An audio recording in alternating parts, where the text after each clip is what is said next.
पुंडलिक वरदा हरिविठ्ठल श्री ज्ञानदेव तुकाराम दत्तात्रेय जनार्दन स्वामी एकनाथ सद्गुरुनाथ महाराज की माऊली ज्ञानेश्वर महाराज की जय। तुकाराम महाराज की जय। सब साधु संतन की जय। भारत माता की जय।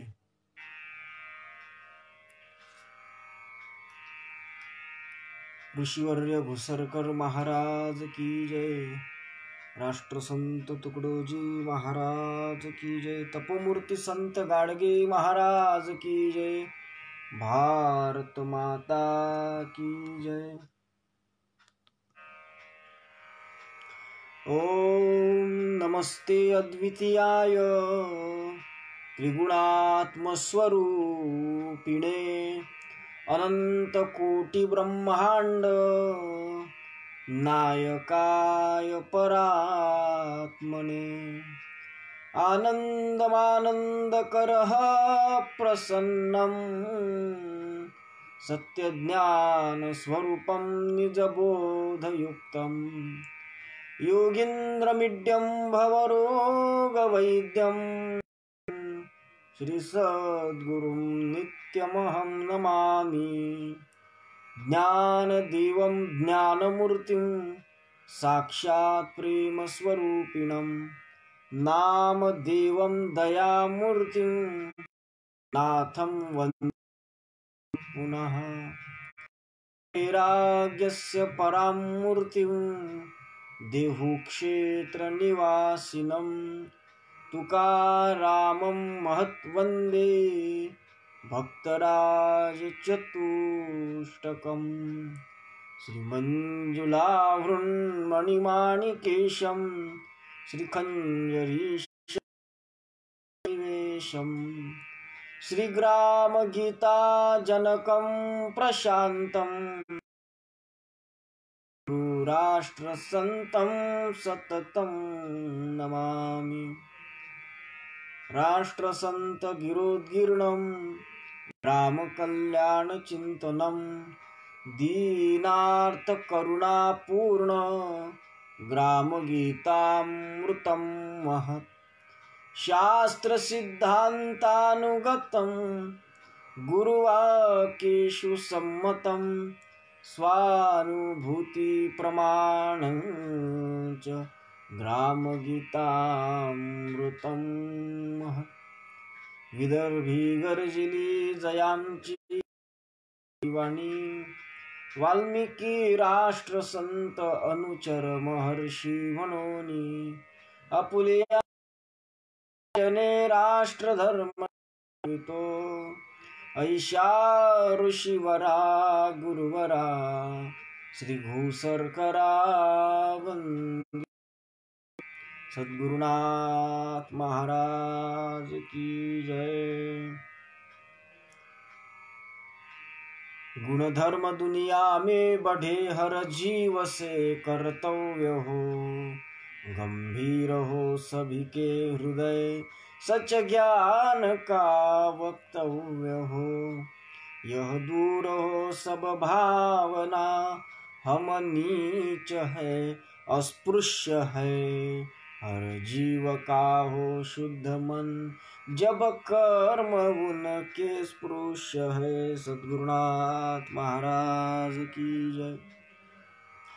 परम पूजनीय श्री गुरुदेव आणि सद्भाविक सज्जन हो श्रद्धा स्वरूपिणी माता भगिनी मंडळी, काल दुपारच्या सत्रामध्ये आपण पाहिलं होतं जीवनमुक्ताच्या ठिकाणी सुद्धा जगदोद्धारक कार्याचा संभव होतो। आता त्यांच्या ठिकाणी जगत कार्याचा संभव प्रतीत होतो हे मी काल तुमच्या समोर प्रतिपादन केलं होतं। आता आजचा जो विषय आहे आपला हा या अष्टश्लोकी मधला 6वा श्लोक आहे. आणि त्या श्लोकाचं असं म्हणणं आहे की गुणधर्म दुनिया में बढ़े हर जीव से कर्तव्य हो.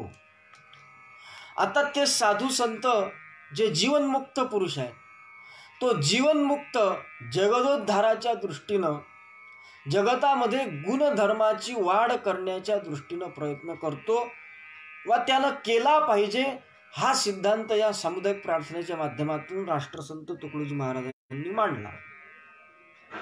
पण आता एक प्रश्न निर्माण होऊ शकतो. या ठिकाणी महाराज असं म्हणतात की गुणधर्म दुनिया में बढ़े हर जीव से कर्तव्य हो. याच्यामध्ये आपण गुणधर्म दुनिया में बढ़ेचा आधी विचार करू. गुणधर्म दुनिया में बढ़े म्हणजे काय? वास्तविक जर विचार केला तर या जगामध्ये म्हणतोय मी, जगामध्ये जे जे काही पदार्थ असतील, जगामध्ये ज्या ज्या काही वस्तू अशा पद्धतीच्या असतील, त्या निसर्गतःच त्या प्रत्येक वस्तूच्या वा प्रत्येक पदार्थाच्या ठिकाणी तिचे गुणधर्म प्रतीत होत असतात. कुठल्याही वस्तूची सिद्धी जर करायची असेल तर लक्षण वस्तुसिद्धी प्रमाणाभ्याम शास्त्र सांगते. वस्तूची सिद्धी ही तिच्या लक्षणाने होत असते. म्हणून तिचं लक्षण जर कळलं तर ती वस्तू लक्षात येत असते. आणि प्रत्येक वस्तूचे जे काही लक्षण असतील वा गुणधर्म अशा पद्धतीचे असतील, ते गुणधर्म त्या वस्तूच्या ठिकाणी वा त्या पदार्थाच्या ठिकाणी जे असतात त्याच्या मूल गुणधर्मामध्ये कुठल्याही प्रकारची वाढही होऊ शकत नाही आणि न्यूनता अशा पद्धतीची सुद्धा येऊ शकत नाही. न्यूनता म्हणजे कमीपणा. उदाहरणादाखल सांगायचं झाल्यास, पाणी आहे, पाण्याचं सूत्र आहे H2O, आणि पाण्याच्या ठिकाणी जो गुणधर्म आहे, प्रामुख्यानं पाण्याच्या ठिकाणी 2 गुणधर्म आढळून येतात. कोणते गुणधर्म आहेत? पाण्याच्या ठिकाणचे 2 जे निसर्गतः पाण्यामध्ये असलेले वा जलतत्वामध्ये असलेले जे काही गुणधर्म अशा पद्धतीचे असतील ते कोणते आहेत? तर पाण्यामध्ये 2 गुणधर्म आढळून येतात. त्यातला पहिला गुणधर्म जो आहे तो म्हणजे आर्द्रता. थोडंसं विज्ञानाचा भाग पाहू आणि नंतर अध्यात्माकडे वळू. आर्द्रता हा पहिला गुण आहे. आणि दुसरं द्रव्यतेच्या माध्यमातून प्रवाहितपणा, हे 2 गुण प्रामुख्यानं पाण्याच्या ठिकाणी आढळून येतात. या मुद्द्यावर माझ्या माहितीनुसार तरी कोणी शंका उपस्थित करू शकत नाही. अर्थात पाण्याची आर्द्रता आणि पाण्याची प्रवाहितता या 2 गोष्टीमध्ये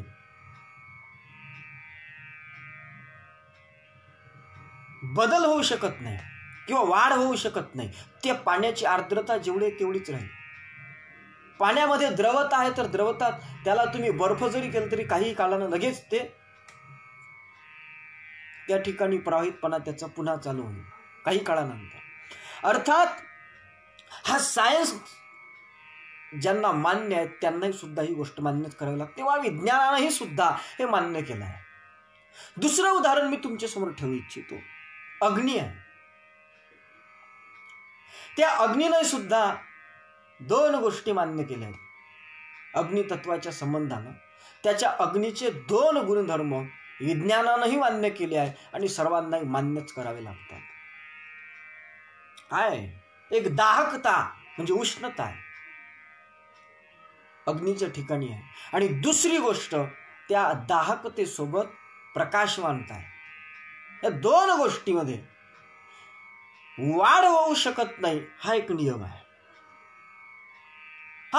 वाढ होऊ शकत नाही, परंतु एक गोष्ट आहे की सृष्टीमधले जे काही पदार्थ आहेत त्या सृष्ट पदार्थांच्या ठिकाणी विशिष्ट एकीकरणातून वा मिश्रण केल्यानंतर त्याच्यामध्ये त्या गुणामध्ये गुणधर्माचं मिश्रण प्रगट करता येईल.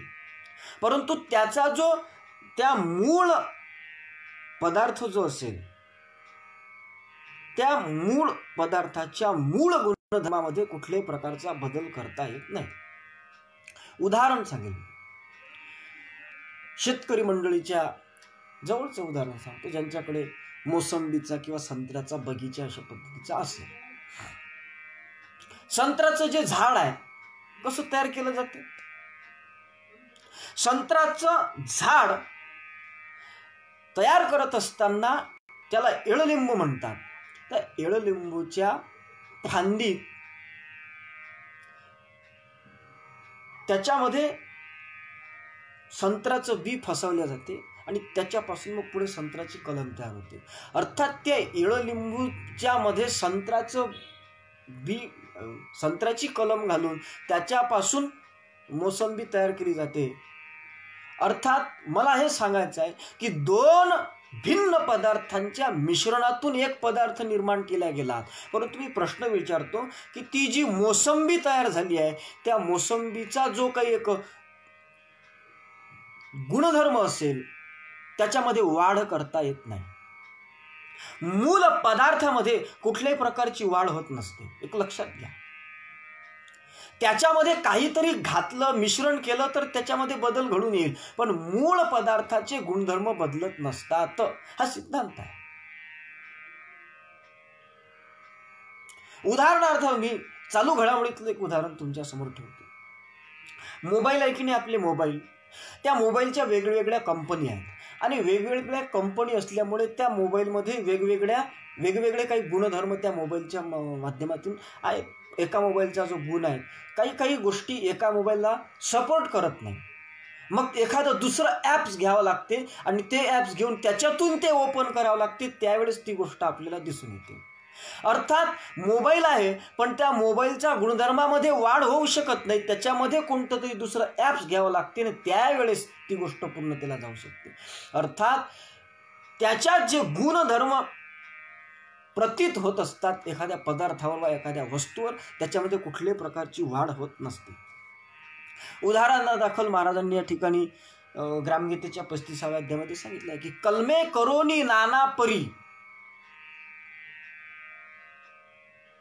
फुले आणिली बहुप्रकारी.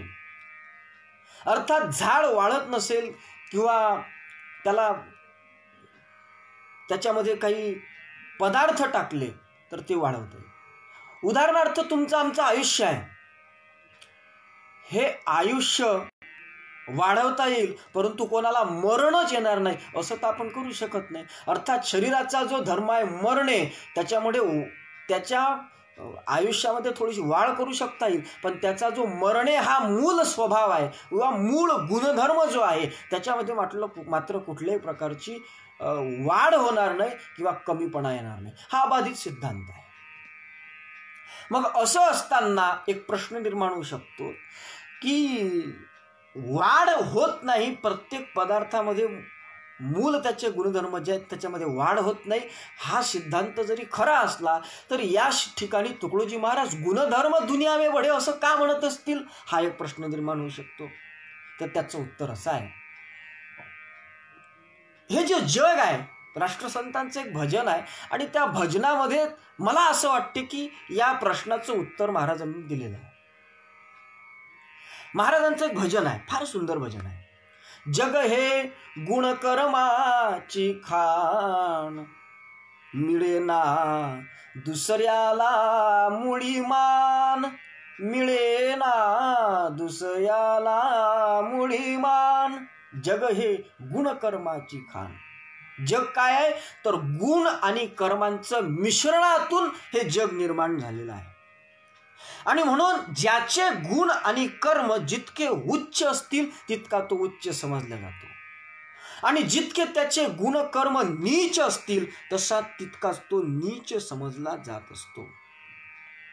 त्याचं कारणच आहे. ग्रामगीतेचा सिद्धांत मी तुमच्या समोर ठेवणार आहोत. ग्रामगीता काय बोलते?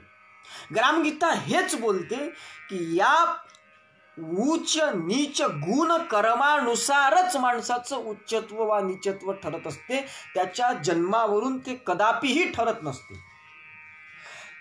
कारण तुम्ही जर शुक्रनीती नामक ग्रंथाचा अभ्यास केला तर शुक्रनीती असं सांगते की भेदता गुणकर्मभिही.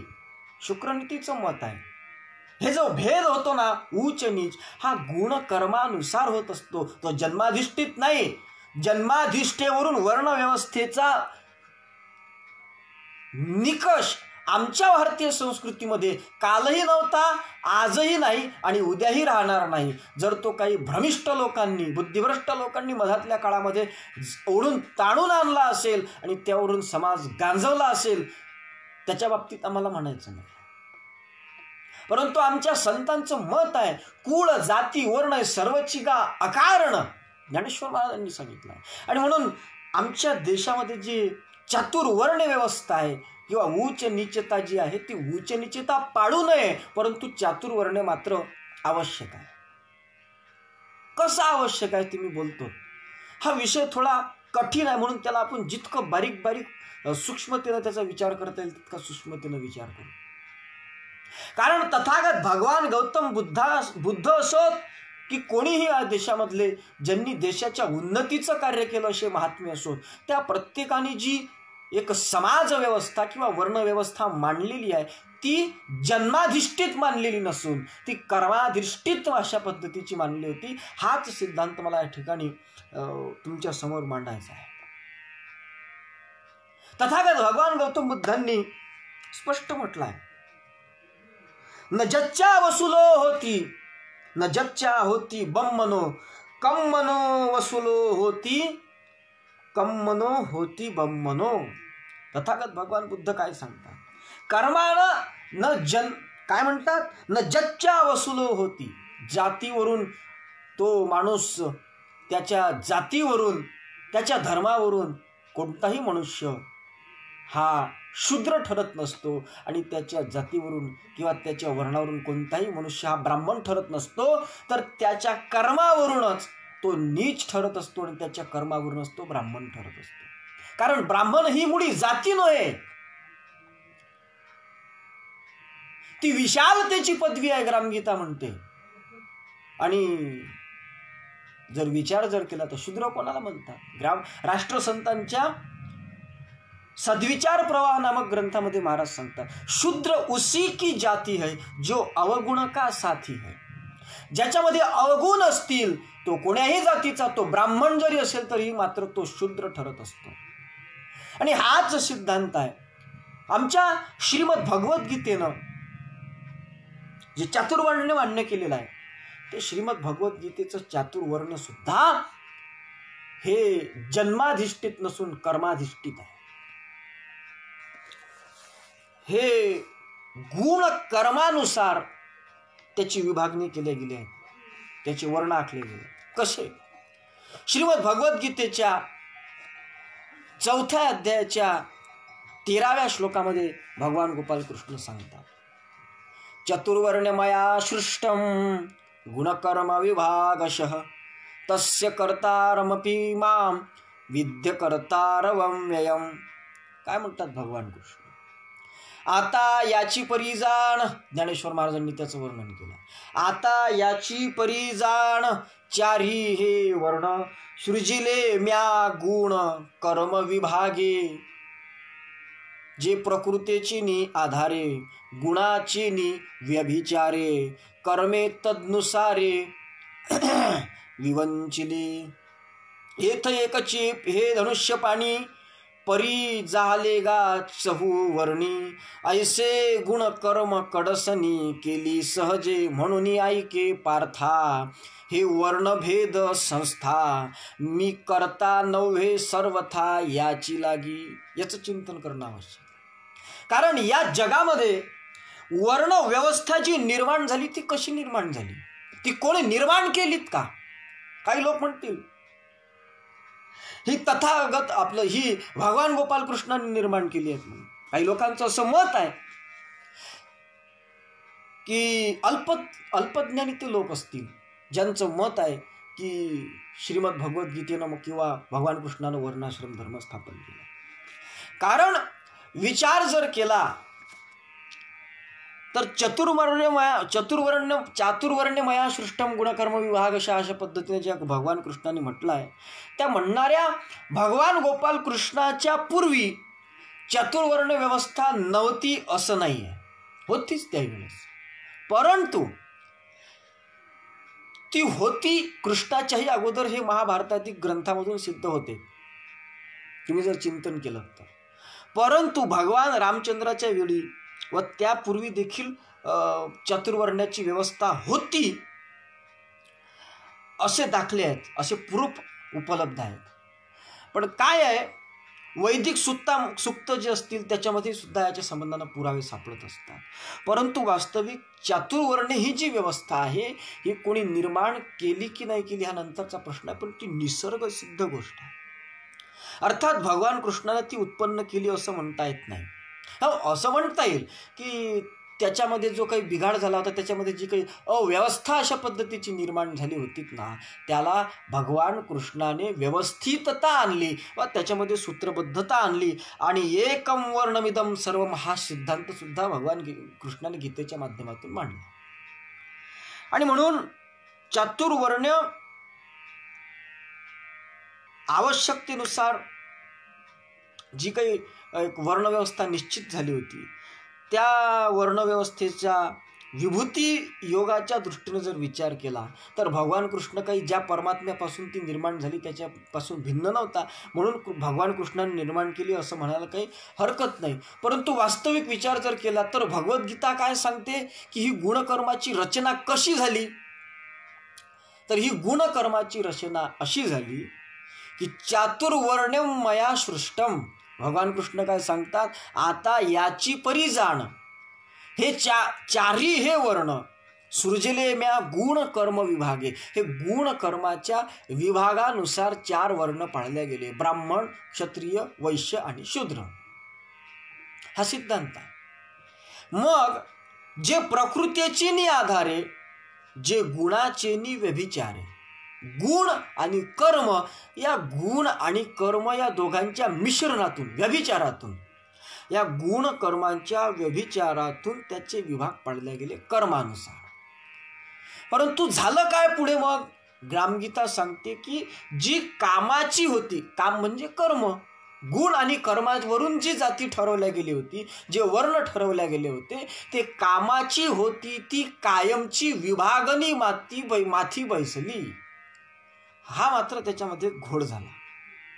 जे कामावरून ठरवल्या जात होते वर्ण, जे गुणकर्मावरून वर्ण ठरवल्या जात होते, त्या ठिकाणी ती विभागणी कायमची माथी बसली आणि त्यातून समाजामध्ये मग एक उच्च नीचतेचा कलंक आपल्या समाजाला लागला.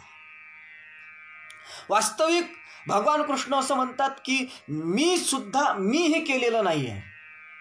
स्पष्ट त्यांनी म्हटलं आहे की म्हणून ऐके पार्था, हे वर्णभेद संस्था मी करता नव्हे सर्वथा याची लागी. मी केलेलं नाही आहे, तर ते सहज त्या गुण कर्मांच्या मिश्रणातून ते जन्माला आलंय. ग्रामगीतेच्या सिद्धांताच्या माध्यमातून आपण तो भाग पाहण्याचा प्रयत्न करू. ग्रामगीतेनं या वर्णाश्रमाची निर्मिती कशी सांगितली आहे, हा एक चिंतनाचा भाग आहे, फार महत्वाचा एक भाग आहे सज्जन.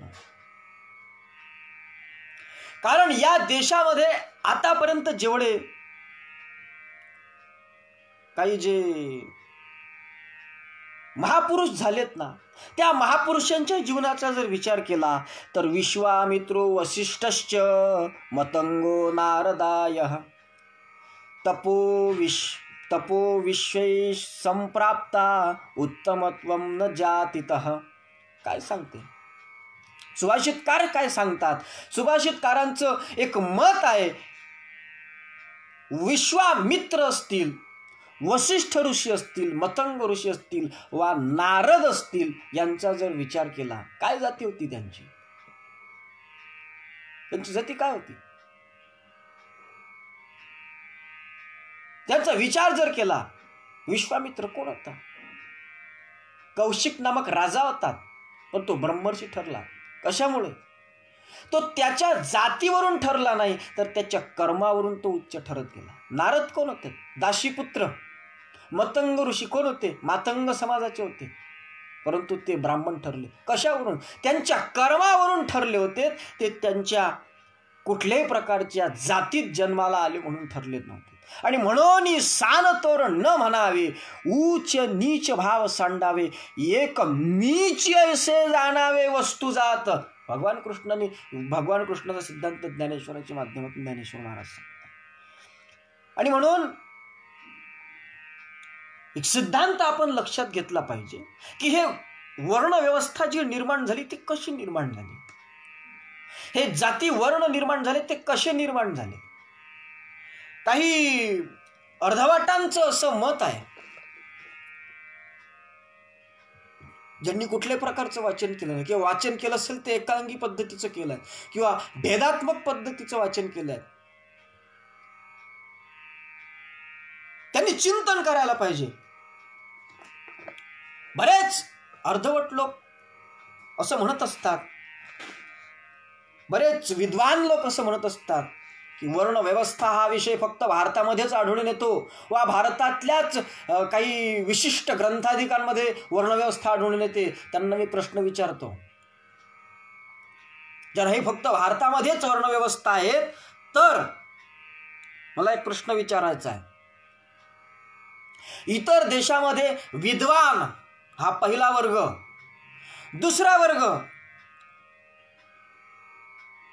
त्यांच्या देशामधलं सैन्य, जगामधल्या गोष्टी करतायत मी. जगामध्ये भारत सोडून इतर देशामध्ये विद्वान झाले नाहीत का? झालेत ना. जगामध्ये भारत सोडून इतर देशामध्ये सैनिक नाहीत का? आहेत ना. भारत सोडून इतर देशामध्ये व्यापारी नाहीत का? आहेत ना. आणि भारत सोडून इतर देशामध्ये कारागीर नाहीत का? आहेत ना. अर्थातच हे चार वर्ग केवळ आणि केवळ भारतामध्येच नाही तर अखिल जगामध्ये तुम्हाला पाहायला मिळतात. अर्थात वर्ण व्यवस्था हा विषय केवळ आणि केवळ भारतापुरताच मर्यादित नाहीत तर इराण, चीन आदी जे इतर देश आहेत त्यांच्यामध्ये सुद्धा या चार वर्गांच्या माध्यमातून जरा वेगळ्या परिभाषेमध्ये चार वर्ण मान्य केलेलेच आहेत. फक्त त्याच्यावर हे मान्य करावेत त्याच्या बाबतीत वाद नाही, परंतु हे गुणकर्मावरून मान्य करावेत आणि त्याच्यामध्ये उच्च नीचतेचा भाव मात्र आपण ठेवला नाही पाहिजे. हा महत्वाचा भाग आहे. आणि म्हणून जगामध्ये सुद्धा या चार वर्गांच्या माध्यमातून वर्णव्यवस्था दाखवली जाते. आणि ही जी वर्णव्यवस्था आहे ही वर्णव्यवस्था जन्माधिष्ठित नसून ती कर्माधिष्ठित आहे. तुम्ही जर नाथ महाराजांच्या एकनाथी भागवताचा विचार केला तर एक तुम्हाला मी संदर्भ सांगून देतो. एकनाथी भागवतामधला 17वा अध्याय वर्णाश्रम धर्म नावाचा आहे आणि ग्रामगीतेतला 5वा अध्याय हा वर्णव्यवस्था नावाचा. या दोघांचा परस्पराशी अभिन्न संबंध आहे. मला तर असं वाटते की त्या एकनाथी भागवतातल्या 17व्या अध्यायाचा एकदम सारच अगदी सुलभ सोप्या सरळ भाषेमध्ये राष्ट्रसंतांनी ग्रामगीतेच्या या 5व्या अध्यायामध्ये सांगितलेलं असं. ते एकनाथी भागवताचंही असंच मत आहे की सत्व प्रधान तो ब्राह्मण, रज सत्व क्षत्रिय जाण आणि रजतम वैश्यवर्ण शूद्रते जाण तमोनिष्ठ असं एकनाथी भागवताच्या 17व्या अध्यायाच्या 72व्या ओळीमध्ये एकनाथ महाराज सांगतात. आणि मी बोललो की ग्रामगीतेच्या माध्यमातून आपण वर्णव्यवस्था समजून घेऊ. थोडा उशीर लागला तर चालेल, थोडं लांबलं तरी चालेल आपलं प्रवचन, पण हा एक सिद्धांत आपण समजून घेऊया. काय आहे, माणसं जरी वेगळे वेगळे दिसत असली या जगामध्ये, प्रकृती भेदानुसार माणसं वेगळे वेगळे जरी दिसत असले तरी प्रत्येकाला 2 कान आहेत, 2च डोळे आहेत, 2च हात आहेत, 2च पाय आहेत. हे सगळं जरी एक असलं, सारखे दिसत असले माणसं शरीरानं, आकारानं, अवयवानं सगळे माणसं सारखे आहेत, परंतु त्या प्रत्येकाच्या स्वभावामध्ये काही ना काहीतरी फरक आहे. म्हणून एक संस्कृतामध्ये म्हणही आहे, पिंडे पिंडेश्च मतिर्भिन्न. हा पिंड म्हणजे शरीर. प्रत्येक जसं जसं ज्याचं शरीर बदललं, जशी जशी प्रकृती बदलली तसं तसं प्रत्येकाचा स्वभाव बदलला, प्रत्येकाचे गुणधर्म बदलले आणि प्रत्येकाच्या प्रत्येक गोष्टीमध्ये आंतरिक काहीतरी गोष्टी बदल असतात, काही गुणधर्मामध्ये बदल असतात. आणि म्हणून विचार जर केला तर प्रत्येक माणसामध्ये, प्रत्येक शरीरामध्ये एकच चैतन्य व्याप्त आहे. हा भाग वेगळा आहे. हे जो मी विषय बोलून राहिलो आहे ना, हा ग्रामगीतेतला जरी असला तरी ग्रामगीता म्हणजे काही नुसतं संडास साफ करणारी गीता नव्हे, तर ही ग्रामगीता वेदांताचा निचोड आहे, सार आहे. त्या ग्रामगीतेचा हा जो विषय आहे ना, वर्णव्यवस्थेच्या अध्यायामधला सुरुवातीचा हा विषय म्हणजे वेदांताचा रहस्यवाद आहे. वेदांतामध्ये जे काही वाद आहेत, अजातवाद आहे, मायावाद आहे, त्याच्यामध्ये वाद आहेत, विवर्तवाद आहे, बिंब प्रतिबिंबवाद आहे, बिंबवाद आहे, कितीतरी वाद आहेत. वाद म्हणजे भांडण नाही बरं, वाद म्हणजे असे विषय त्याच्यामध्ये आलेले आहेत, असे प्रकार त्याच्यामध्ये आलेले आहेत, एक मत वेगळे वेगळे आलेले आहेत. तर त्याच्यामध्ये एक वेदांताचा जो रहस्यवाद आहे, तो रहस्यवाद महाराजांनी किती चांगल्या पद्धतीने मांडला. महाराजांनी गोळीच टाकली की स्वरूपाची धारणा वेगळी, जी विचारे भरली सगळी, पण संस्कार खेळती चेंडू फळी वेगळं आले. ठीक आहे, स्वरूप सगळ्यांच्या ठिकाणी एकच आहे, चैतन्य सगळ्यांच्या शरीरामध्ये एकच आहे, परंतु प्रत्येकाचे स्वभाव धर्म, प्रत्येकाच्या संस्कार जे आहेत ना, ते संस्कार मात्र चेंडू फळी खेळतात. ते संस्कार मात्र त्याच्या गुणकर्मानुसारच त्याला कर्म करायला लावतात. जे गुण तुमच्या ठिकाणी असतात, रजोगुण आहे, तमोगुण आहे, सत्वगुण आहे, हे जे गुण आहेत आणि शुद्ध सात्विक गुण असे गुण आहेत, प्रामुख्याने 3 गुण मानल्या जातात, रज, तम आणि सत्व. या 3 माध्यमातूनच मनुष्याकडून कर्म घडत असते. ज्या ज्या गुणाचं आधिक्य त्याच्यामध्ये असेल, मग त्याच्यावरूनच एक शांत होते, एखादा गरम स्वभावाचा असते, एखाद्याचा स्वभाव चंचल असते, एखाद्याचा स्वभाव स्थिर असते, एकाग्रते त्याच्या प्रत्येकाच्या गुणावरून दिसून येत असतात. आणि प्रत्येकाच्या गुणावरून हे वेगळे वेगळे दिसून येत असतात. आणि जे गुण त्यांच्या ठिकाणी असतात त्याच्यावरून काय होत असते की त्याचे कर्म भिन्न भिन्न दिसून येतात. 4 गोष्टी या ठिकाणी महाराजांनी सांगितल्या.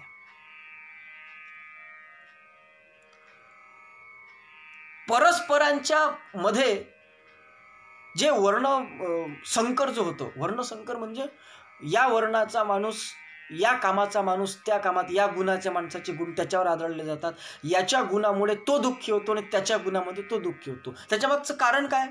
त्याच्यामागं फक्त 4 कारणं ग्रामगीतेनं सांगितली. पहिलं कारण, प्रत्येकाची वृत्ती भिन्न भिन्न आहे. प्रत्येकाची वृत्ती भिन्न भिन्न आहे. प्रत्येकाच्या वृत्तीमध्ये फरक आहे. प्रत्येकाची प्रकृती भिन्न भिन्न आहे. कोणाची कफ प्रकृती, कोणाची वात प्रकृती, त्या प्रकृतीनुसारही त्यांचे गुणधर्म चालत असतात. प्रत्येकाच्या कुटुंबाचं जे कौटुंबिक संस्कार आहेत ते एक वेगळेच आहे. प्रत्येकाचे वेगळे वेगळे आहे. पाहत तुम्ही निरीक्षण, सूक्ष्म निरीक्षण करून ते वेगळे वेगळे आहेत. आणि प्रत्येकाच्या संगतीचे जे त्यांचे सांगाती लोक आहेत ते लोक भिन्न भिन्न आहेत. या सगळ्यांच्या संस्काराचा एक काय होते, त्या संस्काराचे मिश्रण होते. आणि त्या मिश्रणातून जे काही पुढे येते त्याच्यामध्ये राजस गुण आहे, तामस गुण आहे, सात्विक गुण आहे. प्रत्येक वेगवेगळ्या प्रकृतीचं माध्यमातून त्याच्यावर जो काही एक गुणाचा प्रभाव होतो किंवा एका गुणाचं आधिक्य त्याच्या ठिकाणी असते. अर्थात ज्याचे अंगी जो मुख्य गुण, त्या परी त्याचे सारे वर्तन, प्रत्येकाचे कर्म भिन्न एकमेकापासून प्रत्येकाचे कर्म भिन्न भिन्न अशा पद्धतीचे त्यामुळे दिसून येतात. प्रत्येक जण आपल्या आपल्या दिशेनं वाटचाल करतो. प्रत्येक जण आपल्या आपल्या वृत्तीनुसार, आपल्या आपल्या प्रकृतीनुसार, आपल्या आपल्या संगतीनुसार आणि आपल्या आपल्या कौटुंबिक वातावरणानुसार जीवन जगत असतो. हा अबाधित सिद्धांत प्रत्येकाच्या जीवनात तुम्ही अनुभवत असाल.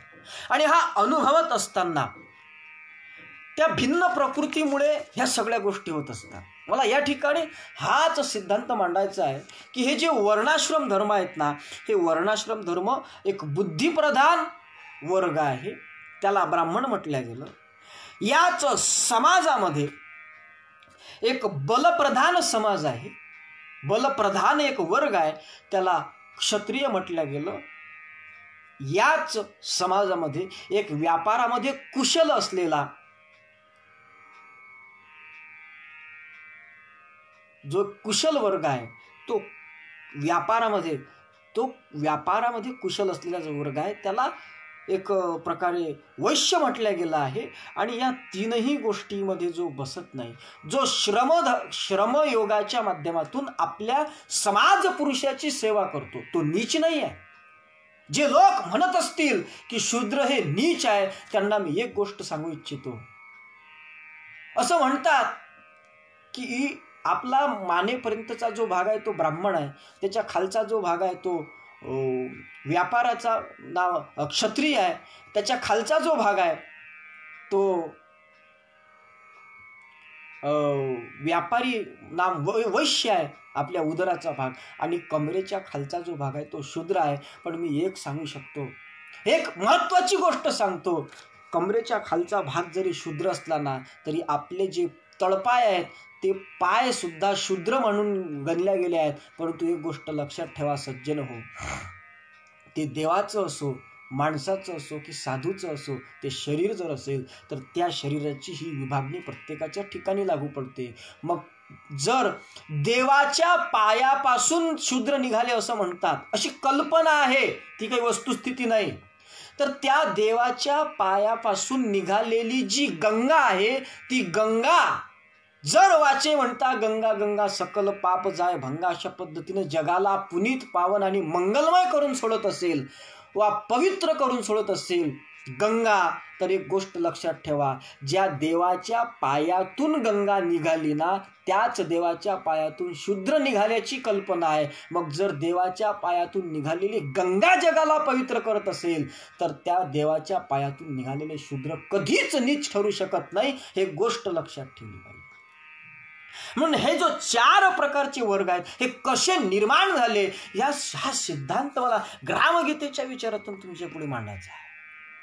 ग्रामगीतेच्याच नाही तर सर्व साधू संतांच्या विचारातून मला तुमच्या सर्वांच्या समोर मांडायचं आहे. मग ह्या गोष्टी जे मी बोललो की प्रत्येकाची प्रकृती भिन्न आहे, प्रत्येकाची वृत्ती भिन्न आहे, प्रत्येकाचे कर्म भिन्न आहे, प्रत्येकाचा स्वभाव, प्रत्येकाचं कौटुंबिक वातावरण, प्रत्येकाची संगती, हे सगळी भिन्न भिन्न असल्यामुळे या सगळ्याच्या परिणामामुळे एक कोणता तरी गुण एखाद्या माणसामध्ये जास्त प्रमाणात असते. एखाद्यामध्ये रजोगुणच असेल, एखाद्यामध्ये सत्वगुणच जास्त प्रमाणात असतो, एकामध्ये 2 गुणाचं मिश्रण असते जास्त. तर हा जो भाग आहे, हाच भाग आपल्या देशातले जे काही धर्मवेत्ते वा तत्ववेत्ते महर्षी होऊन गेले, त्या ऋषी साधू संतांनी त्याचा विचार केला, त्याच्यावर एक सूक्ष्म असं चिंतन केलं आणि प्रत्येकाच्या गुण आणि कर्माच्या नुसार त्याची एक विभागणी केली. आणि ते जे समाजातले घटक आहेत, ते गुण आणि कर्माच्या माध्यमातून जरी भिन्न भिन्न असले तरी मात्र त्यांचा परस्परांशी संबंध पूरक राहील अशी व्यवस्था एक निर्माण केली आणि तिला गुण कर्माच्या वरून विभागित केलेली एक वर्णव्यवस्था म्हणतात. ती योग्य होती, ती वर्णावरून, ती कर्माधिष्ठित होती, ती काही जन्माधिष्ठित नव्हती. जन्मावरून त्यांनी कोणाला ब्राह्मण ठरवलं नव्हतं आणि जन्मावरून त्यांनी कोणाला शूद्रही ठरवलं नव्हतं, जन्मावरून कोणाला वैश्य ठरवलं नव्हतं, तर जन्मावरून कोणाला त्यांनी क्षत्रियही ठरवलं नव्हतं. ते त्यांच्या गुण कर्मावरून ठरवलं होतं. आणि म्हणून त्यांनी काय केलं, ग्रामगीतेमध्ये महाराजांनी लिहिलं की सत्वप्रधान, रजप्रधान, मिश्रित आणि तमप्रधान, शुद्धाशुद्ध लक्षुनी गुण विभाग 4 नेमिले. निसर्गावरी केली रचना, म्हणोनी म्हणती ईश्वरी योजना, आणि कल्पिले बुद्धी बाहू उदर चरणा, समाज पुरुषाच्या. श्रीमद भागवतामध्ये जर आपण थोडं डोकावण्याचा प्रयत्न केला तर त्या श्रीमद भागवताच्या 2य स्कंदाच्या 1म अध्यायाचा 37वा श्लोक,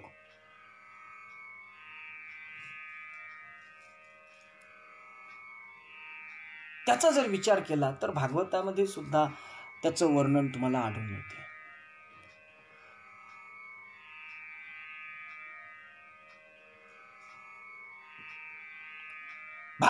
यामध्ये भगवान शुकाचार्यांनी परीक्षित राजाला सांगितलं होतं, नानाभिधाभिज्य गणो संपन्न, अर्थात ही ईश्वरी योजना आहे.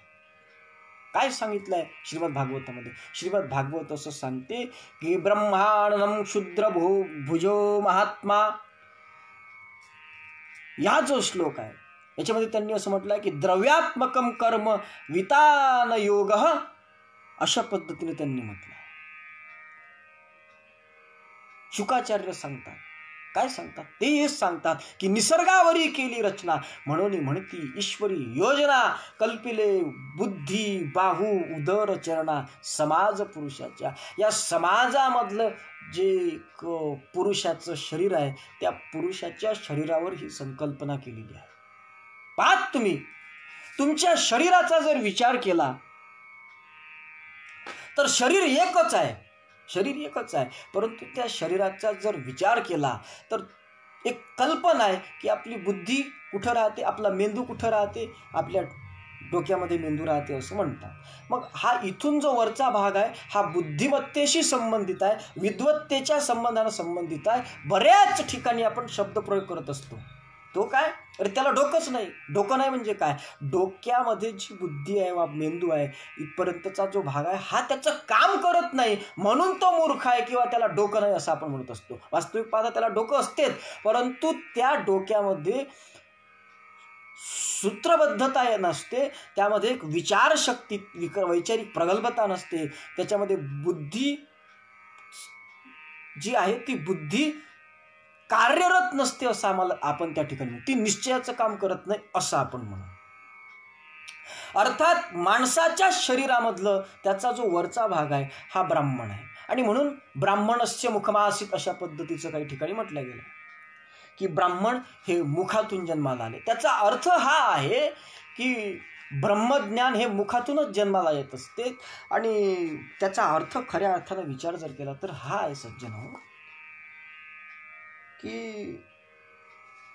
हे जे काही कुठून जिथून आले अशा पद्धतीचं म्हटल्या जाते ना, एक विचार जर केला तर ब्राह्मणस्य मुखमासीत बाहू राजन्य कृतः उरुतदस्त्य यद्वैश्य पादाभ्याम शुद्ध अजायत असं जे स्मृतीमध्ये म्हटलं आहे त्याचं मत हेच आहे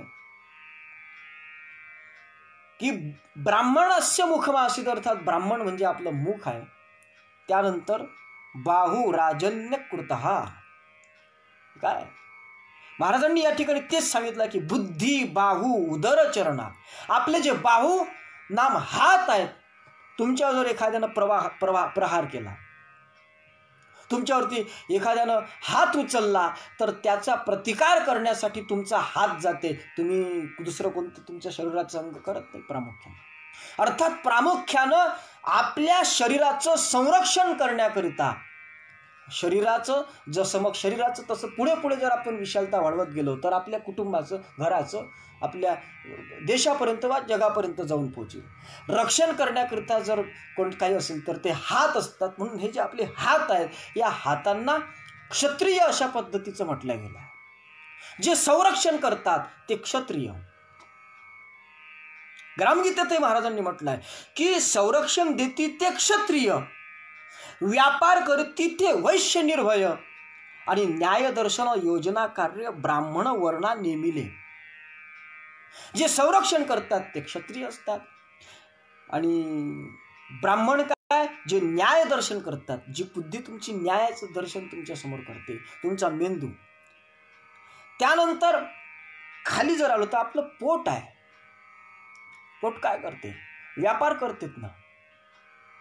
तिकडून आलं इकडून गेलं, हा जो व्यवहार पोटाचा चालतोय हा एक व्यापारच आहे ना. म्हणून हा जो भाग आहे हा व्यापार म्हणजे क्षत्रिय. आपल्या शरीरावरून ही संकल्पना केली आहे चतुर्वर्णाची, तो क्षत्रिय आहे. आणि या तीनही गोष्टी जो करत नाहीत, परंतु ज्याच्या वाचून या तीनही लोकांचं वा तीनही वर्णाचं भागत नाही असा जो एक वर्ण आहे, या तीनही कामी अनधिकारी, तया शूद्र नाम निर्धारी. करी सर्वांची सेवा चाकरी, तोही सर्वांशी पूरक. अर्थात सत्य, न्याय, अस्तेय, संयम या ज्या 4 गोष्टी आहे, या 4 गोष्टी जरी प्रत्येक ठिकाणी सारख्याच असल्या तरीही सुद्धा एक विचार जर केला तर तुमचे जे पाय आहेत, तुम्हाला कितीही बुद्धी आहे, परंतु ती बुद्धी जर कोणाला द्यायची असेल तर तुम्हाला पाय जर नसतील तर ती बुद्धी देण्याकरता तुम्ही त्या ठिकाणी जाऊ शकत नाही. तुमचं संरक्षण करणारे हात जरी तुमच्याजवळ असतील तरी तुम्ही स्वतःचं संरक्षण तुमचे पाय नसतील तर हाताच्या माध्यमातून करू शकत नाही. अर्थात शूद्र ज्यांना गणल्या गेला त्या पायांमुळे काहीच सफलतेला जाऊ शकत नाही, तसं शूद्रांच्या मुळे सुद्धा काहीच पाय सफलतेला जाऊ शकत नाही. आणि शूद्र म्हणजे शूद्र म्हणजे काय, मी बोलून गेलो मगाशी. शूद्र उसी की जाती है जो अवगुण का सांगाती है. जात्या दृष्टीत जर पाहायचं झालं तर आणि कर्मादृष्टीत जर पाहायचं झालं तर एक गोष्ट लक्षात घेतली पाहिजे की या 3ही गोष्टी, ज्याला बुद्धीची विद्वत्ता त्याच्याकडे नाही, अर्थात ब्राह्मणत्व नाही, अर्थात जो स्वतःचं संरक्षण करत नाही, संरक्षणाच्या संबंधानं कोणावर तरी अवलंबून अशा पद्धतीचा आहे, हा दुसरा भाग आहे. आणि जो व्यापारही करत नाही, या 3ही गोष्टी जो करत नाही तो शूद्र असतो. आणि तो या 3घांच्या सेवेचं काम करतो. असा हा 4 वर्णांचा एक वर्णाश्रम धर्म आहे. हे 4 वर्ण आहेत आणि हे फक्त भारतामध्येच नाही तर हे सर्वच देशामध्ये आहे. याच्यामधला ब्राह्मण कोण आहे, शूद्र कोण आहे, याचंही चिंतन होणं महत्वाचं आहे. ब्राह्मण कोण आहे, ब्राह्मण ही विशालतेची, अरे ब्राह्मणावर महाराजांनी इतक्या काही ओव्या लिहिल्या आहेत की भयानक. तो सिद्धांतही आपण पाहू, कारण हे कर्मावरून ठरत नाहीत तर हे धर्मावरून ठरत असते. मी मगाशीच बोलून गेलो. जर जातीवरून ब्राह्मण ठरला असता तर ब्राह्मण तो एक चोखा मिळा महार, दुजा तो चांभार, रोहिदास, असं जगद्गुरु तुकाराम महाराजांनी त्यांच्या तुकोपनिषदामध्ये अर्थात तुकाराम गाथ्यामध्ये म्हटलं. ते म्हणतात की मला 2 ब्राह्मण दिसले. कोण 2 ब्राह्मण दिसले? ब्राह्मण तो एक, चोखा मिळा महार, दुजा तो चांभार, रोहिदास. रोहिदास महाराज चांभार जातीमध्ये जन्माला आले असले तरी ते जगद्गुरु तुकोबारायांच्या दृष्टीनं ब्राह्मण आहेत. आणि चोखा मेळा महार जातीत जन्माला असले तरी ते जगद्गुरु तुकाराम महाराजांच्या दृष्टीनं ब्राह्मण आहेत. आणि म्हणून विचार जर केला तर महाभारतातील ग्रंथ काय सांगतात? महाभारताचा एक सिद्धांत आहे. महाभारत ग्रंथानं स्पष्ट सांगितलं आहे की शूद्रोपि शील संपन्न गुणवान ब्राह्मणो भवेत, ब्राह्मणो अपि क्रियाहीनम शूद्रात प्रत्यवरो भवेत. काय म्हणते महाभारतानं स्पष्ट निर्वाळा दिलाय. शूद्रोपि शील संपन्न, जर शूद्र आहे पण शील संपन्न आहे, सद्गुण सदाचारी सत्प्रवृत्तीचा आहे ना, तर तो शूद्र जातीमध्ये जरी जन्माला असेल तरी त्या गुणांमुळे गुणवान ब्राह्मणो भवेत, त्या गुणांमुळे तो ब्राह्मण ठरत असतो. आणि ब्राह्मणो अपि क्रियाहीन, जर ब्राह्मण असेल पण तो क्रियाहीन असेल, कारण भगवद्गीतेनं क्रियावान स पंडित असं म्हटलं. जो क्रियावान आहे तोच पंडित आहे. आणि जो क्रियावान नसेल वा ज्याच्या ठिकाणी दुर्गुण दुष्प्रवृत्ती वास करत असेल अशा पद्धतीचा ब्राह्मण जातीमध्ये जन्माला आलेला मनुष्य सुद्धा शूद्र ठरत असतो. हा एक महत्वाचा भाग आपल्या लोकांनी लक्षात घेतला पाहिजे. आणि म्हणून आमच्या स्मृत्या सुद्धा आम्हाला सांगून जातात की शूद्रो ब्राह्मणो तामेती ब्राह्मणश्चेति शूद्रताम. काय म्हणते मनुस्मृती? मी नाव घेईल त्या ग्रंथाचं, तिचा विशिष्टच भाग आपल्या समोर आणला जातो. त्याच्यामध्ये काय म्हटलं जातं? ब्राह्मण जो आहे तो शूद्र होऊ शकतो आणि जो शूद्र असेल तो ब्राह्मण होऊ शकतो आपल्या कर्मानुसार, हे स्मृती सांगते आहे. आणि अनुभव महाराजांचा जो अनुभवामृत अभंग गाथा आहे त्या अभंग गाथ्यामध्ये महाराजांनी स्पष्ट म्हटलं आहे ब्राह्मणाचे शूद्र आणि शूद्राचे ब्राह्मण असं एका ठिकाणी महाराजांनी म्हटलं.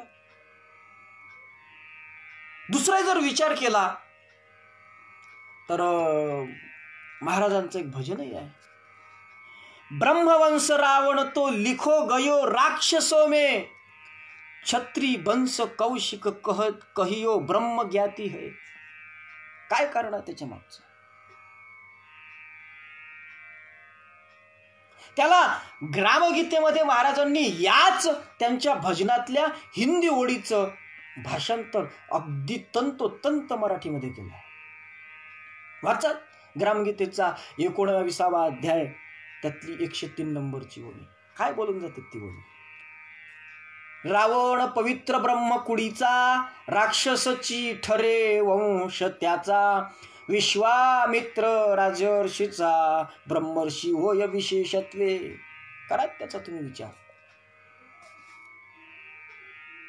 रावण कोण होता? ब्राह्मण पुत्र रावण होता. परंतु त्याच्या कर्मानुसार, त्याच्या गुणानुसार जो रावण आहे त्यानं काय केलं होतं? ऐसे कैसे रे ब्राह्मण, सोडी संध्या आणि स्नान.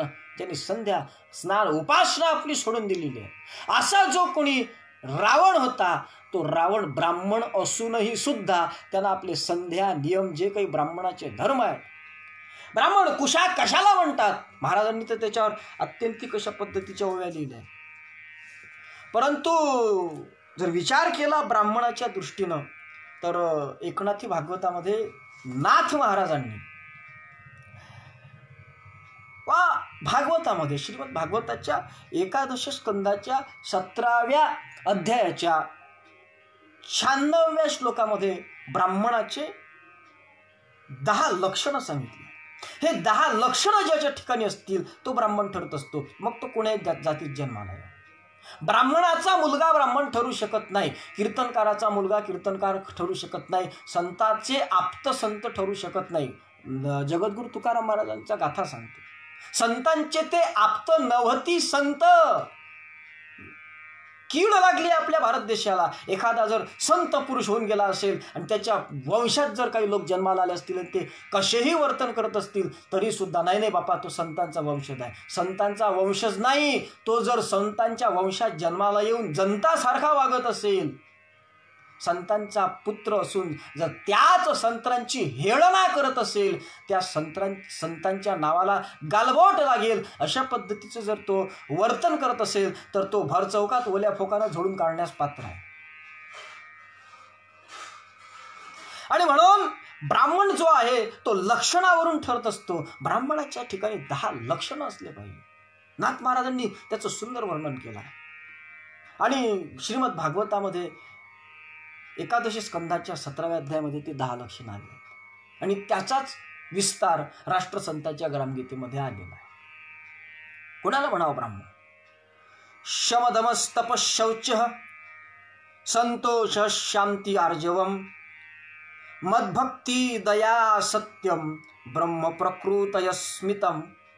काय म्हणते श्रीमद भागवत? ज्याच्यामध्ये 10 गोष्टी आहेत. शम आहे, दम आहे, तप आहे, शौच आहे, संतोष आहे, शांती आहे, आर्जव ज्याच्या बोलण्यामध्ये दिसून येतात, आणि मदभक्ती नाम ईश्वर भक्ती ज्याच्या ठिकाणी आहे, दया आहे ज्याच्या ठिकाणी, आणि सत्य ज्याच्या ठिकाणी आहे, या 10 गोष्टी ज्याच्या ठिकाणी असतात ना त्याच व्यक्तीला ब्राह्मण म्हणतात. आणि 10ही गोष्टीपासून रावण हा च्युत झाला होता, म्हणजे त्याच्यापासून रावण दूर गेला होता. म्हणून ब्राह्मण कुळामध्ये जन्माला आलेला रावण सुद्धा शूद्र ठरला गेला. राक्षस वर्ण त्याचा ठरला गेला, राक्षस जाती त्याची ठरवल्या गेली, ब्राह्मण पुत्र असून सुद्धा.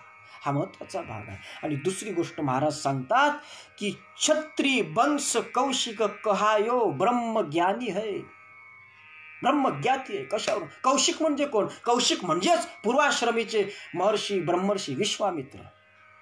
विश्वामित्राचं जर चिंतन केलं तर विश्वामित्र पूर्व आश्रमामध्ये नाम त्यांच्या जीवनामध्ये सुरुवातीच्या काळामध्ये ते कौशिक नामक एक क्षत्रिय होते, क्षत्रिय पुत्र होते. आणि क्षत्रियाचे पुत्र असताना ते राजे होते आणि राजे असताना ते कौशिक राजे. मी काही पुराणिक नाही, पुराणाचा मला अभ्यासही नाही, परंतु पुराणातली थोडीशी कथेचा उल्लेख महाराजांच्याही साहित्यामध्ये आला तर त्याची विषयाला बळकटी आणण्याकरता पुराणाचा मी या ठिकाणी थोडक्यात आधार घेतो आहे. माझा फारसा पुराणाचा अभ्यासही नाही आहे, परंतु जे काही मला पुराणातलं थोडकं मोडकं माहीत आहे तेही सुद्धा मी विषयाच्या पुष्टीकरिता या ठिकाणी उपयोगात आणतो. तो कौशिक राजा ज्यावेळेस ब्रह्मर्षी वशिष्ठांच्या आश्रमामध्ये गेला आणि आश्रमामध्ये पाहिलं, त्या ठिकाणी त्याच्यासोबत सैन्य होतं. त्या सर्व सैन्याची त्या ठिकाणी व्यवस्था करता येईल का असं त्यांनी वशिष्ठ ऋषींना विचारलं. वशिष्ठ ऋषी म्हटले काही हरकत नाही, आम्ही व्यवस्था करू, कारण मी ऋषी जरी असलो, मी साधू जरी असलो तरीही सुद्धा मी ग्रस्थाश्रमी आहे. अरुंधती नावाची पत्नी माझी आहे, त्याच्यामुळे ग्रस्थाश्रमी जो आहे तर ग्रस्ती विचार षटकर्मी, कारण 4 लोकांना 4 वर्ग काम नेमून दिलेले आहेत. ब्रह्मचारी धर्म घोकावी अक्षरे, आश्रमी विचार षटकर्मी, आणि त्याच्या पुढे वानप्रस्थी तरी संयोगी वियोग, संन्यासी तो त्याग, संकल्पाचा. हे 4 वर्ण आमच्या संतांनी 4 आश्रमांना 4 धर्म नेमून दिले आहेत. त्याच्यामुळे त्या षटकर्मामध्ये आतिथ्यम पूजनम प्रतिदिनम अशा पद्धतीचं सुद्धा वर्णन आल्यामुळे मी तुमचं आतिथ्य करणं हे माझं परम कर्तव्य समजतो, तुमची व्यवस्था लावतो अशा पद्धतीने सांगितलं. आणि त्या सर्व सैन्यासहित त्या कौशिक राजाला बसवलं.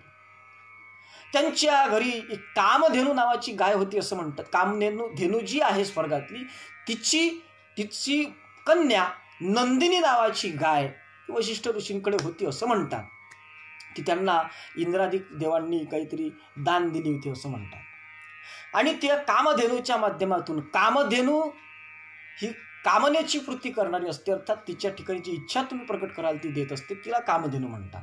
त्यांनी जे काय असेल त्याच्यामागचं गूढ रहस्य, ते रूपांतर पूर्वीचे ग्रंथ जे होते ते रूपकात्मक पूर्वीचे ग्रंथ होते, त्याच्यामुळे ते रूपकात्मकात त्याकडे मी जाणार नाही. मला जे सिद्धांत द्यायचा तो मी फक्त सिद्धांत देतो. या कथेमध्ये काय ही कथा खरी असेल काय, खोटी असेल काय, असं असेल काय, तसं असेल काय, इकडं न पाहता याचा सिद्धांत फक्त तुम्ही लक्षात घेतला पाहिजे. त्या कामधेनूच्या माध्यमातून त्या कौशिक राजाच्या पूर्ण जेवणाची वगैरे व्यवस्था त्या ठिकाणी केली गेली. त्यावेळेस त्या कौशिक राजाला एक प्रश्न पडला की हा ब्राह्मण माणूस आहे आणि ब्राह्मणाच्या दृष्टीनं त्यानं 5 प्रकारे अन्न ग्रहण करावं अशा पद्धतीचं शास्त्रामध्ये लिहिलं जरी असलं तरी याची कुठं अशी व्यवस्था दिसत नाही, कमाईचं साधन दिसत नाही. परंतु आमची एवढ्या लोकांची यानं व्यवस्था कशी केली, हा प्रश्न ज्यावेळेस कौशिक राजाला पडला त्यावेळेस कौशिक राजानं त्यांना सहज विचारलं की महर्षी, आपण ही जी आमची व्यवस्था अशा पद्धतीची केली ती कशा माध्यमातून केली. त्यावेळेस महर्षी वशिष्ठ सांगतात की माझ्याकडे अशा पद्धतीची जी नंदिनी नावाची कामधेनूची पुत्री नामकन्या आहे, ती प्रति कामधेनू तिच्या माध्यमातून मी सगळं करू शकलो. त्यावेळेस तो कौशिक राजा म्हणायला लागला की मला तुम्ही ही गाय देऊन द्या. वशिष्ठ मला मी देऊ शकत नाही, कारण ती मला अशा पद्धतीने भेटलेली आहे आणि ती माझं तिच्यावर अत्यंतिक अशा पद्धतीचं प्रेम आहे, तिच्याशी जिव्हाळा आहे, त्याच्यामुळे मी देऊ शकत नाही. त्यावेळेस तो कौशिक राजा फार आग्रह करावा, इतका आग्रह झाला की ती युद्ध झालं त्या ठिकाणी दोघांचं. पण त्या युद्धामध्ये मात्र ते कौशिक राजे हारले, त्यांचं सैन्य हारलं, त्यांचे सगळे सैन्य मुलं मरण पावले. त्यातला एकच मुलगा जिवंत राहिला. त्या एका मुलाच्या स्वाधीन आपलं राज्य करून दिलं आणि तपश्चर्या करता निघून गेले. कशा करता, मला तपस्येच्या माध्यमातून बळ मिळवायचं आहे. त्यांनी बळ मिळवलं, त्यांनी तपोबल मिळवलं आणि तपोबलासोबतच काही युद्ध जिंकण्याकरता शस्त्रविद्येचं सुद्धा ज्ञान पारंगत केलं आणि पुन्हा वशिष्ठांशी लढाई करण्याकरता आले. वशिष्ठांशी लढाई करण्याकरता आल्यानंतर पुन्हा त्या ठिकाणी लढाई करायला लागली. त्यावेळेस पुन्हा ते हारले. ज्यावेळेस त्याच्या प्रत्येक बाणाचा त्या ठिकाणी विध्वंस वशिष्ठ करत होते, त्यावेळेस वशिष्ठ ऋषींनी पाहिलं की आता हा तसा काही आवरणार नाही, तर वशिष्ठ ऋषींनी ब्रह्मास्त्र काढलं. ब्रह्मास्त्र काढल्यानंतर या मंडळींनी वशिष्ठ ऋषींना थांबवलं. अरे काय करता महाराज, त्यामुळे तो वाचला आणि त्यावेळेस त्या कौशिक राजाच्या लक्षात आलं की जे ब्रह्मज्ञान संपन्न महापुरुष आहेत, ज्या ब्रह्मज्ञानी पुरुषांच्या समोर कुठल्याही प्रकारचं बल हे निर्बल ठरत असते आणि म्हणून मी कुठल्याही प्रकारचा बल मिळवून याच्या विरोधात फिरत बसण्याच्या पेक्षा मी ब्रह्मज्ञानाची प्राप्ती करून घेण्याचा प्रयत्न जर केला तर मी सहज या जगावरती विजय मिळवू शकेल. ही गोष्ट त्यावेळेस त्या कौशिक ऋषीच्या जन्मात आली, लक्षात आली आणि त्या कौशिक राजा मग ब्रह्मप्राप्तीकरता तपसाधना करायला लागला आणि त्या पद्धतीनं तपसाधना केल्यावर शुद्धाचरणाचं जीवन जगायला लागला आणि त्यावेळेस त्यांना ब्रह्मत्व प्राप्त झालं. नवे देवादिकांनीच नव्हे तर ब्रह्मर्षी वसिष्ठ ऋषींनी सुद्धा त्यांचं वर्तन पाहून, त्यांचं ब्रह्मज्ञान पाहून त्यांना आपल्या हृदयाशी लावलं आणि ते राजर्षी होते तर त्यांना ब्रह्मर्षी ही पदवी बहाल केली आणि त्यांना सांगितलं की आजपासून तुम्ही कौशिक ऋषी, कौशिक नाही, कौशिक राजे नाहीत, तर तुम्ही आता ब्रह्मज्ञानी झाले आहात आणि त्या ब्रह्मज्ञानाच्या माध्यमातून तुम्ही या विश्वाशी आपलं विश्वाच्या उद्धाराकरिता तुम्ही आता झटत आहात आणि विश्वाशी तुम्ही मैत्री संपादन केली आहे. तुम्ही आता कुणाच्याही बाबतीत तुमच्या मनामध्ये द्वेष भाव उरलेला नाही आहे, मित्रत्व तुमच्या ठिकाणी निर्माण झालेलं आहे अखिल जगातल्या प्रत्येक घटकाबद्दल. त्यामुळे तुम्हाला आम्ही आता कौशिक न म्हणता विश्वाचा मित्र म्हणून विश्वामित्र अशा पद्धतीचं म्हणतो आणि आजपासून तुम्ही ब्रह्मर्षी विश्वामित्र म्हणून जाहीर झाले असं जाहीर करतो असं म्हणून त्यांना हृदयाशी लावलं. आणि तोच या ठिकाणी महाराज आधार घेऊन बोलतात की विश्वामित्र राजर्षीचा ब्रह्मर्षी होय विशेषत्वे, ते त्याच्या गुणानुसार त्यानं केलेल्या कर्मानुसार तो ठरलेला एक महात्मा आपल्या देशामध्ये होऊन गेला. आणि म्हणून आवर्जून विश्वामित्र हा याच जन्मी राजर्षीचा ब्रह्मर्षी झाला अशा पद्धतीचं उदाहरण जे महाराजांनी दिलं आहे ते एवढंच करता की गुण कर्मावरून तो उच्च ठरला, न की ब्राह्मण जातीमध्ये जन्म घ्यावा लागला त्याला. ब्राह्मण जातीमध्ये जन्म न घेता सुद्धा तो आपल्या गुणकर्मापासून अशा पद्धतीचा एक त्याच्या ठिकाणी भाव प्रकट झाला. आणि म्हणून वीतहव्य, मतंग आदी ऋषींचा जर विचार केला तर त्यांच्या जीवनामध्ये हाच अशाच पद्धतीचा भाग दिसून येतो. आणि म्हणून आपले जे गुण कर्म असतील ते गुण आणि कर्म वृद्धिंगत बनवावे आणि ते वाढवत न्यावे ही भावना या वचनातून प्रकट करण्याकरिता राष्ट्रसंत तुकडोजी महाराजांनी म्हटलं होतं की गुण कर्म दुनिया में बढ़े, गुण धर्म दुनिया में बढ़े. या वचनातून महाराजांचा हा भाव दिसत असू शकतो. याच्या पुढचाही विचार आपल्याला करायचा आहे की हे जे काही शूद्र, वैश्य, क्षत्रिय, ब्राह्मण हे जे काही वर्ण आहेत या वर्णाच्या संबंधानं यांच्यामधले गुणधर्म कोणते, नेमके गुणधर्म म्हणजे कोणते ते आपण पाहिलंच नाही. आता फक्त आपण गुण आणि कर्माचा विचार केला पण तोही सुद्धा परिपूर्ण झाला नाही, तो अर्धाच झाला. तर त्या गुणकर्मांचा राहिलेला विचार आणि धर्म जो म्हटलाय तो धर्म हा शब्द या ठिकाणी काय योजला आणि गुण धर्म असं म्हणत असताना मी तुमच्यासमोर गुणकर्माचं प्रतिपादन का केलं, त्याच्या मागचं रहस्य काय आहे ते आपण जाणून घेण्याचा प्रयत्न करणार आहोत. परंतु या ठिकाणी माझी वेळ या ठिकाणी संपत असल्यामुळे आपण हा भाग या ठिकाणी थांबवून राहिलेला भाग हा दुपारच्या 4 ते 5च्या सत्रामध्ये घेण्याचा आपण प्रयत्न करूया. आणि आता वेळ संपल्यामुळे याच ठिकाणी झालेलं हे प्रवचन या विशाल अंतःकरणातून आपल्या कर्तृत्वानं ब्राह्मणत्व ज्यांच्या ठिकाणी प्रतीत झालं असे जे जे काही ऋषी संत महात्मे आहेत या देशामध्ये होऊन गेले त्यांच्याच चरणी हे प्रवचन आपण समर्पित करूया. सर्वेत्र सुखीनः सन्तु, सर्वे सन्तु निरामयाः, सर्वे भद्राणि पश्यन्तु, मा कश्चित् दुःखमाप्नुयात्. ओम शांति शांति शांति. सद्गुरुनाथ महाराज की जय. जय गुरु.